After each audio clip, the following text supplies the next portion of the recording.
একটি সিদ্ধান্তে সরিয়ে দেওয়া হলো জিয়া পরিবারের ৩টি বই, আরেকটি সিদ্ধান্তে বাতিল করা হলো খালেদা জিয়ার নামে সরকারি প্রতিষ্ঠানের নামকরণের প্রস্তাব। প্রশ্ন উঠছে, কেন নিজের পরিবারের ক্ষেত্রেও এত কঠোর প্রধানমন্ত্রী তারেক রহমান? সবার আগে বাংলাদেশ, এই নীতি বাস্তবায়নে নিজ ঘর থেকেই কাজ শুরু করেছেন প্রধানমন্ত্রী। ব্যক্তিপূজা ও পরিবার কেন্দ্রিকতা থেকে সরে এসে একের পর এক সাহসী সিদ্ধান্ত নিচ্ছেন মিস্টার রহমান। গেল ১৬ জুন প্রাথমিক শিক্ষা অধিদপ্তরের মহাপরিচালককে একটি চিঠি পাঠান প্রাথমিক ও গণশিক্ষা মন্ত্রণালয়ের উপসচিব, যেখানে দেশের প্রতিটি বিদ্যালয়ে জিয়া পরিবার সম্পর্কিত ৩টি বই সংরক্ষণের নির্দেশনা দিয়ে প্রয়োজনীয় ব্যবস্থা নিতে বলা হয়। এর এক সপ্তাহ বাদে অধিদপ্তর থেকে প্রতিটি জেলা, উপজেলা ও থানা শিক্ষা কর্মকর্তাদের এই নির্দেশনা পাঠানো হয়।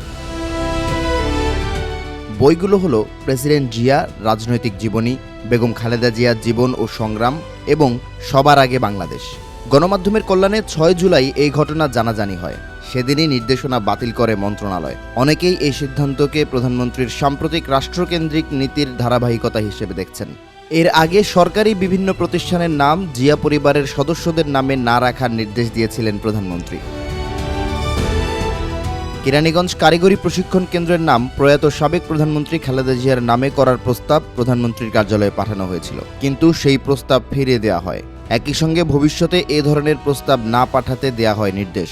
বরং প্রতিষ্ঠানটির সেবার মান উন্নয়ন এবং বিদেশগামী কর্মীদের আরও ভালো প্রশিক্ষণ নিশ্চিত করার উপর গুরুত্ব দিতে বলা হয়। সরকারি সূত্র বলছে, প্রধানমন্ত্রী মনে করেন রাষ্ট্রীয় প্রতিষ্ঠানের পরিচয় ব্যক্তি বা পরিবারের নামে নয়, বরং তাদের কাজ ও সেবার মানে প্রতিষ্ঠিত হওয়া উচিত। শুধু নামকরণের ক্ষেত্রেই নয়, সরকারি অর্থব্যয়ের ক্ষেত্রেও কঠোর অবস্থান নিয়েছেন প্রধানমন্ত্রী।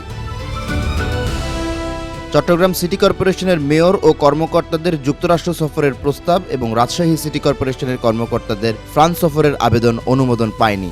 নিরুৎসাহিত করা হচ্ছে অপ্রয়োজনীয় বিদেশ সফরের আবেদন। প্রধানমন্ত্রীর ঘনিষ্ঠ সূত্রগুলোর দাবি, সরকারি অর্থের অপচয় কমিয়ে জনগণের অর্থ জনগণের কল্যাণে ব্যয় করতে চান তারেক রহমান।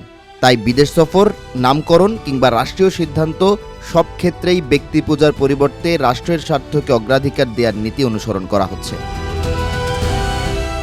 রাজনৈতিক বিশ্লেষকদের মতে, দীর্ঘদিন ধরে বাংলাদেশের রাজনীতিতে ব্যক্তি ও পরিবার কেন্দ্রিক সংস্কৃতি নিয়ে সমালোচনা ছিল।